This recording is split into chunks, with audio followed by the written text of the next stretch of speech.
On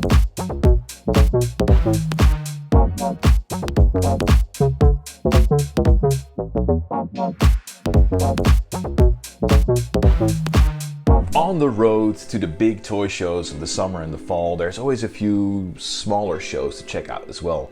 Like this one, the Transform & More toy show in Eindhoven. This is a very tiny show, especially by international standards. It's basically just friends selling to other friends. But hey, the entrance is free and there's not a lot of competition from other buyers. And I've been able to find some pretty cool stuff there in the past, so I had to go check it out. My name is Vince, this is Mint in Mind. Like, share and subscribe.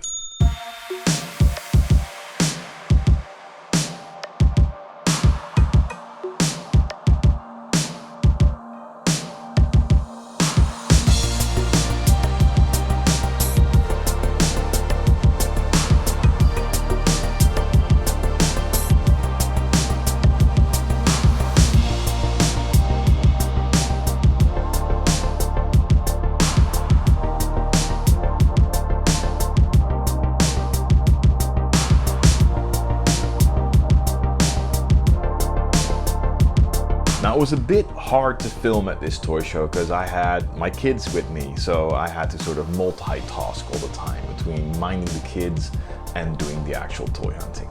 Trying to shoot this video, I was busy.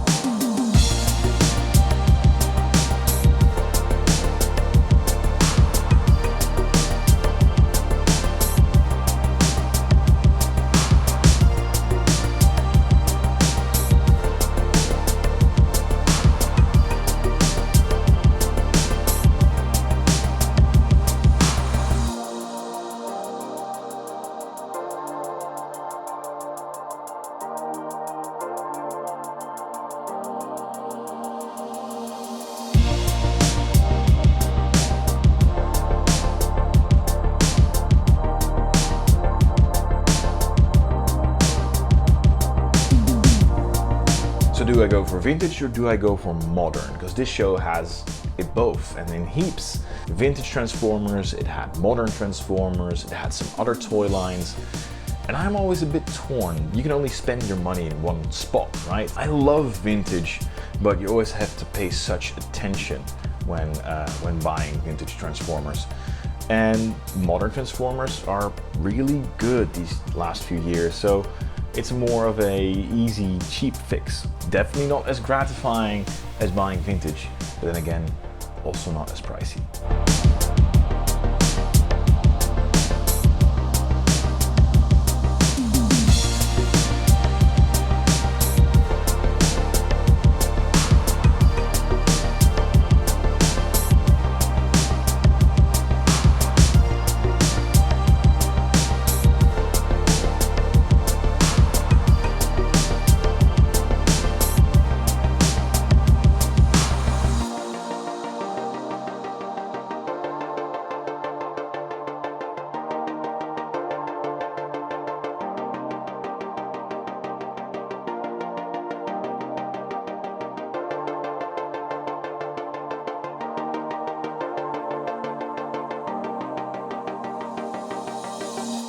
So the first thing I picked up, it's Legacy Wheeljack from those first 5 minutes of the very first episode of Transformers. They gave him the little space box alt mode. Look at this squat little guy. That's where we are now as a fandom. We're getting toys of specific moments, of specific appearances of characters in like 1 or 2 episodes. And I think it's awesome. I'm holding out for Lamppost Soundwave. I was immediately drawn to Wheeljack and I don't fully understand why, because his legs are these boxy blocks of panel lasagna. He has a giant backpack. He has more baggage than your ex-girlfriend. And somehow, I still love this guy. I think it's the squat proportions he has. They could do an entire line of Transformers with proportions like these. I would probably buy them all. Why do I like you? Now he transforms into a box, and we'll get to that. He even comes with this blast shield accessory that, with a lot of imagination, could also form the wings that you know Wheeljack to have on his back. And then they look like this, which is ridiculous. So let's transform Wheeljack into Cybertronian vehicle mode.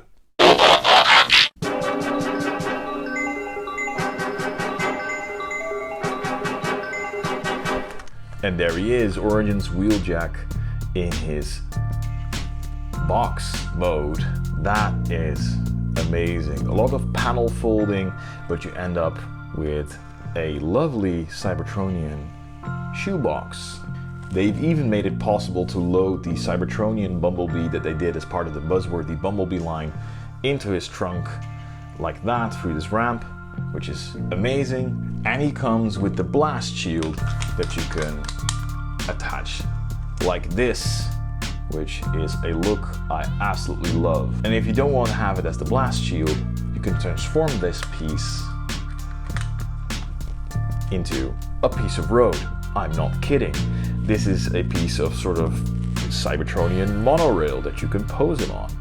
Legacy Wheeljack, I think he's really great, especially with the big blast shield. There's something about this look which is just so chunky and retro. I love it. Another thing I picked up is Studio Series 86 Blaster. Now this is the 4th release of this specific mold. He's been part of Kingdom years ago. He has had a legacy version, a twin cast version, a shattered glass repaint, and now the Studio Series 86 version. Congratulations, Hasbro, you finally got me. But I'm glad I held out, because he does look the best with his chest window painted like this. I mean, I don't like the hollow forearms, but it plays into the way he transforms in a clever way, and that's something you really can't tell from looking at photographs. You really need to get these guys in hand and play around with them. I love the molding on this guy. He has this hand with the finger so he can press his own buttons, which is a cute feature. And of course he comes with eject.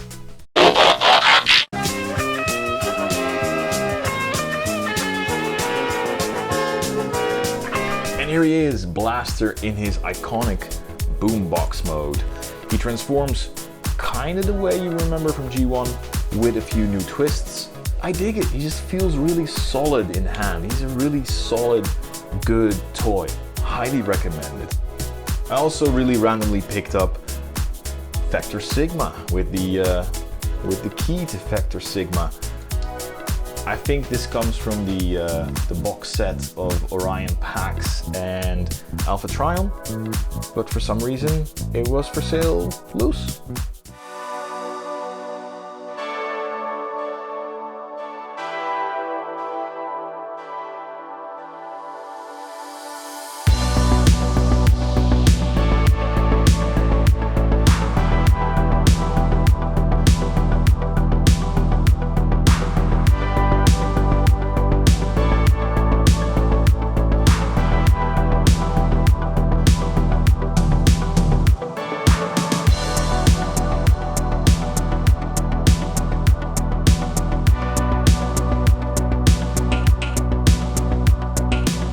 So no vintage, Vincent? Well, yeah, one thing. This 1987 McDonald's changeable Happy Meal toy, which is in perfect condition. Now these guys aren't super rare, but they are rare in this condition. This one looks absolutely untouched. I got it in a trade with my friend RetroJoeri. Thanks for hooking me up, brother. And in this weird case of figure fate, after getting this Happy Meal toy, we run into a McDonald's that's completely done in retro style.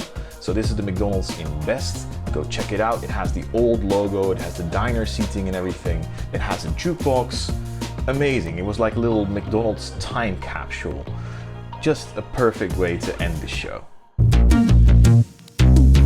And And that's it for this video. Thanks for watching this little quick hunt of this really small toy show. There'll be bigger toy shows to come. We're going to Toy Zone, we're going to Toy Explosion in Germany, Vintage Toys of the Universe in Belgium. So keep your eye on this channel and please subscribe for all those videos coming up. As for now, I would like to say thanks again for watching. Keep it mint in mind.